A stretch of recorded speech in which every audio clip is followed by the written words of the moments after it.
Hi, so here we have for part 2 on photograms. So photograms are still part of this conversation about light, and we've looked at quite a few photograms actually in part 1 with the cenotypes. We're going to look at some different approaches to photographs than just cenotypes, but a couple of cenotypes might come up actually in this one as well. So a photogram is a photographic image produced without a camera by placing objects directly onto a surface of light-sensitive material, such as photographic paper or cyanotype sort of paper as well with the chemicals put on, and then exposing it to light. And I've said it could be UV light with the cenotypes, or it could be just any light with a photogram if it's photosensitive. So the result is usually a negative shadow image that shows variations in tones depending on the transparency, and it's about that negative and positive space. Some semi-transparent areas might appear grey, while fully exposed areas are quite dark, and then other covered areas, are completely white. Love referencing the Tate, don't I? But great resource, great. So, as I always recommend going to. So, photograms, kind of where photography came from, as old as photography itself, but emerged in a different context away from the scientific in the early 1920s. So this is where it went away from this idea of something used to document something or something done as a cheap process to artists actually taking it on board, such as Man Ray, who refined and personalized the technique and obviously called it after himself rayographs. And then like Lee Miller and, producing solographs. But I'm not going to sort of show you those works, but if you want, look up the surrealists and the work they're doing. There are a lot of people who are doing really interesting stuff in terms of photograms in the 1930s, and around this time is surrealism as well. But I'm going to focus more on contemporary artists. And the oldest one I'm going to show you here is both a photogram and a cyanotype. But it's very massive and very big. So I've got the photograph of how it was made. This is a photograph of the work, and I'll come back to it. So this is a great essay published by the Tate by Jonathan Griffin, who talks about whether a photogram is a photograph? Is it a photograph? And he thinks not really. It's a subset of photography, and it was born around the same time, similar chemistry, but practically conceptually only remotely related.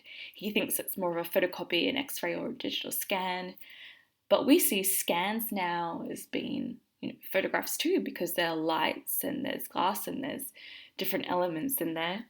But his belief that photography typically uses lenses to project light onto film and then onto paper in order to render objective representation scene or object. But that's something that's really shifty, and that's what we're looking at in terms of digital image making as well. This idea of this lensless or cameraless way of image making and producing images.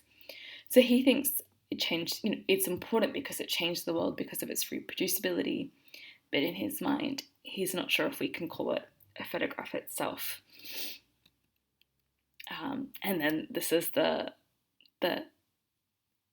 in process being made photograph that Rauschenberg produced there, and that he did in partnership with his wife, creating the blueprint photogram. So you can see they've got this UV light there that's being handheld.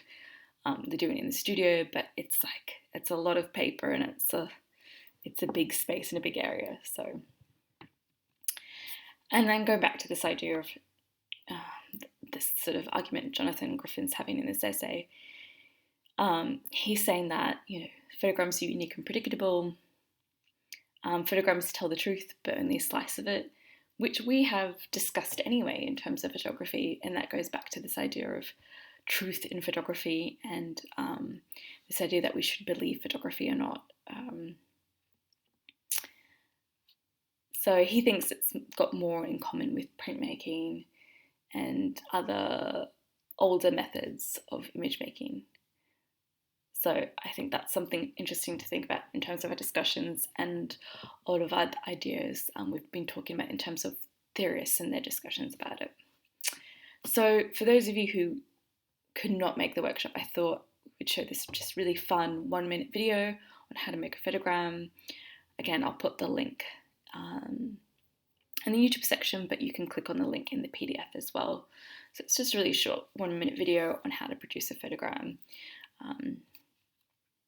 But it's a pretty straightforward, simple process, just like the cyanotype. So here we have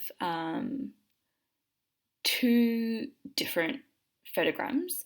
One is a C-type, so there's a colour print, and then one is a gelatin silver photogram, which is this black and white process that if you're coming to the workshops you'll be doing. So Anne Ferran is an Australian photographer who's been working for a very long time, and she produces a series of photograms working with clothing and this idea of memory and history and physical memory.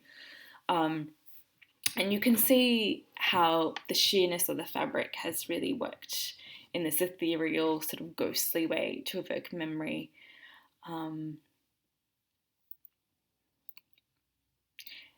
she's sort of reflecting this idea of memento mori and touch and physicality. So this is sort of like a very didactic, literal representation of something and what you can do in a photogram. But we do want you to think about how can you take it further and shift it just from a didactic, literal representation of something as well. And it's something to be aware of when you're thinking about, am I just going to put a leaf or a flower here?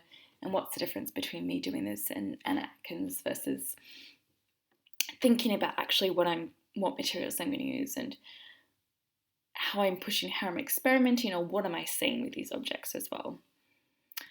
So I'm going to show you some quite different approaches to photograms here that are working in colour. So here we have Swiss artist Raphael Hefty, who has a science background. So it's very interesting. A lot of these artists who work in this experimental mediums are coming from an interest in science.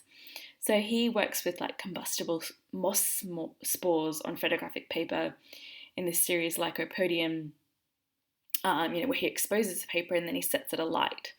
So, looking at the image, you wouldn't know that, but it has a sort of the colour and the texture is really interesting. But yeah, so he's working with moss spores and then exposing the paper and setting the paper on light. Very different process.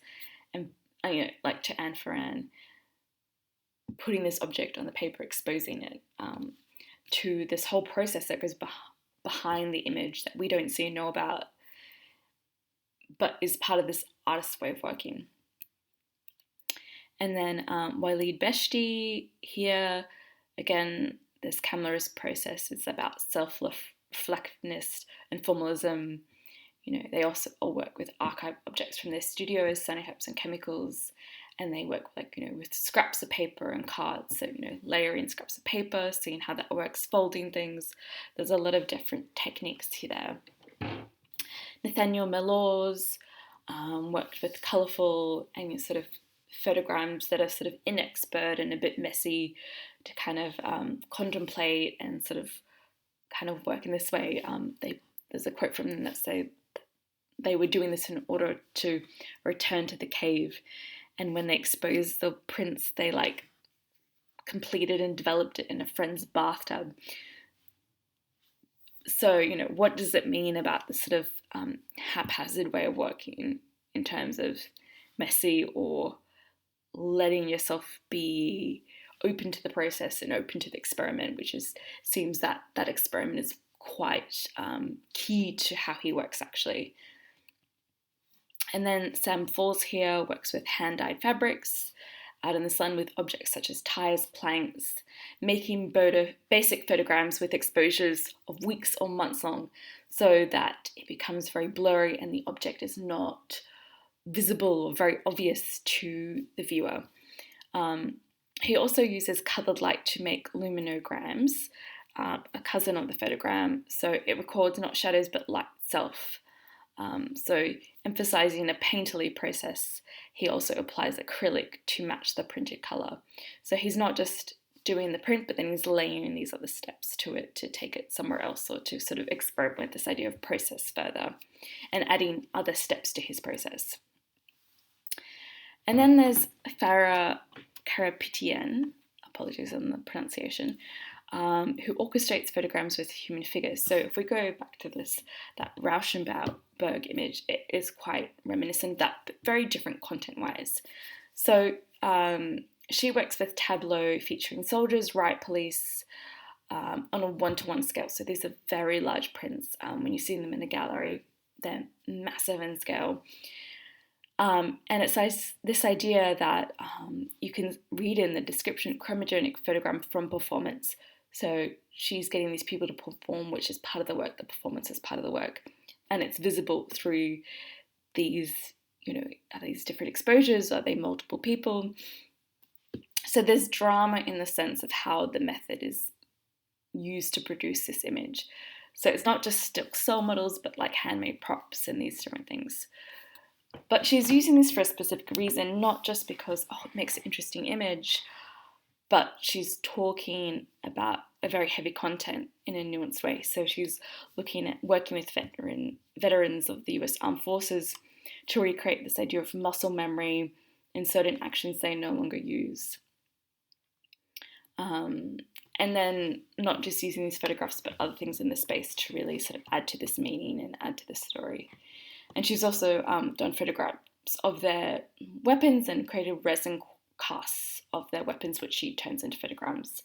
So, she's sort of thinking about how we look at tools when they're historicized, and how we sort of this awe and veneration of violence and these violent objects as well. So she not only just takes an object, she makes a new object and then makes the photogram of it. So there's multiple steps in this process for her, which is nice. These two colours, very different approaches here. So Jason Lazarus works in a different way to caption the human body in a photogram. So he works with ashes in salt shakers and distributing these ashes and creating these galactic pinpoints on his photo prints. So this idea of aura and reverence, but also sort of absurdist humour with chemicals and this idea of ash in the image. So that's the end of part 2.